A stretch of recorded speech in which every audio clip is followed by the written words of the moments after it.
वकील बहू। जनक पेशे से एक बहुत अच्छी वकील थी, लेकिन कहते हैं ना, बहू कितनी भी बड़ी तोप क्यों ना हो, सास के सामने तो भीगी बिल्ली ही होती है। अरे जनक, क्या बात है। आज रोटी नहीं मिली अभी तक। ये तेरा कोर्ट नहीं है जो आज फैसला ना हुआ तो कल की तारीख मिल जाए। रोटी तो रोज वक्त में चाहिए। हाँ। माँ जी, रोटी तो कब की बन गई। मैंने आपको कहा तो खाना खाने के लिए, आपने शायद सुना नहीं होगा। ओहो, जज नहीं हूं मैं तेरे कोर्ट की, सास हूं सास।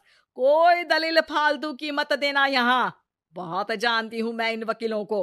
अपनी बात ऊपर रखने के लिए झूठ बोलने में जरा भी नहीं सोचते। तभी वहां जनक के ससुर आ जाते हैं।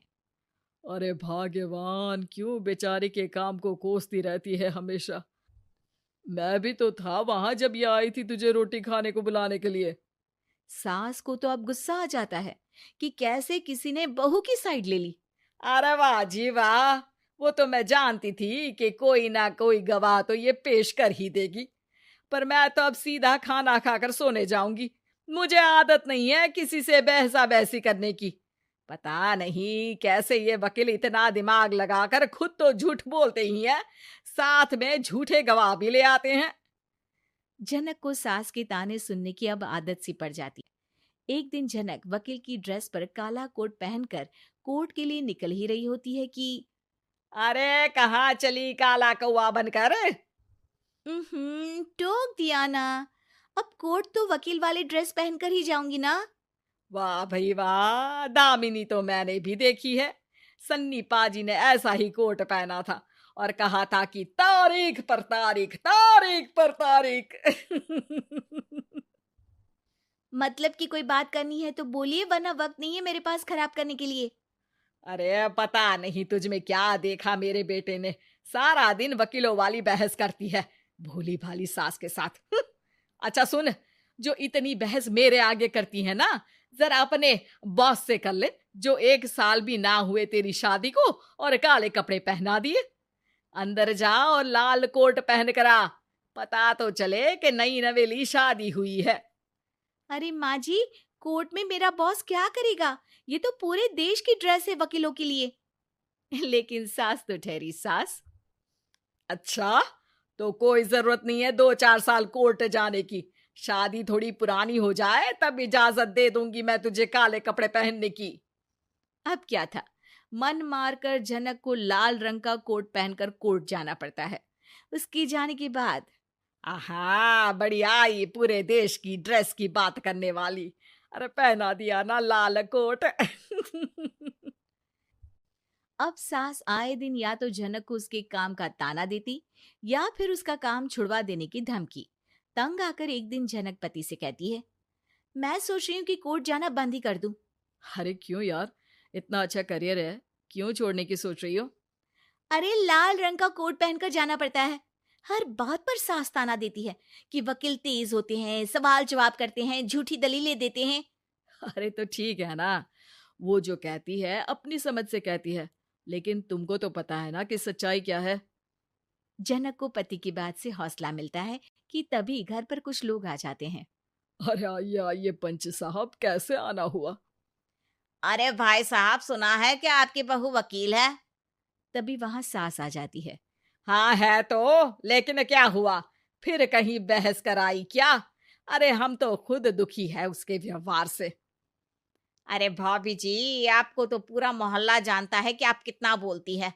फिर हम यहाँ बहू रानी की कोई शिकायत नहीं, बल्कि अपनी परेशानी लेकर आए हैं। ससुर जी खुश हो जाते हैं। हाँ हाँ, मैं भी बहू को बुलाता हूँ।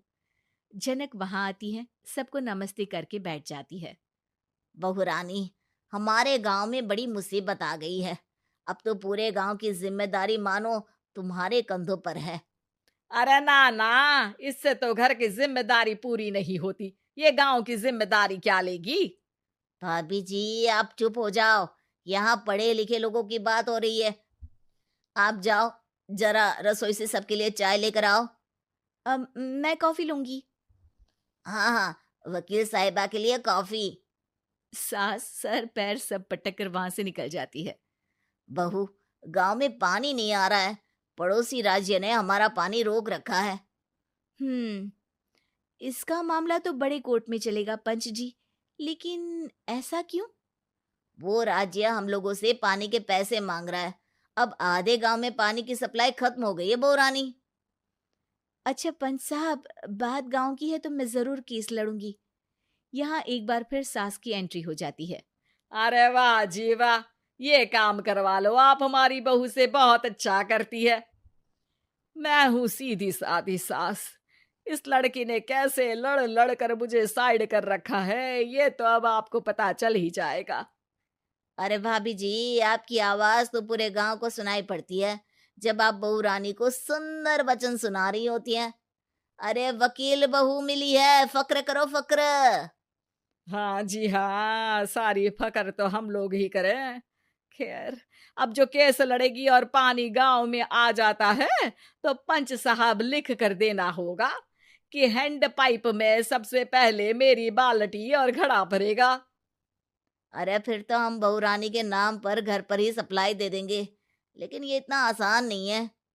बहू, गांव के पास अभी वकील करने की भी पैसे नहीं है तो। अरे पंच साहब, ये मेरे गांव का मामला है, मैं आपसे एक भी पैसा नहीं लूंगी। सास को बहू की बात पर गुस्सा आ जाता है, लेकिन सबकी जाने के बाद झनक मन लगाकर गांव की परेशानियों को दूर करने में लग जाती है। और वो दिन भी आता है कि झनक केस जीत जाती है। अरे आज तो प्लम्बर आकर घर तक पाइप लगा गया है। खुश हो जाओ, मेरे कारण तुम लोगों को घर के अंदर ही पानी मिल जाएगा।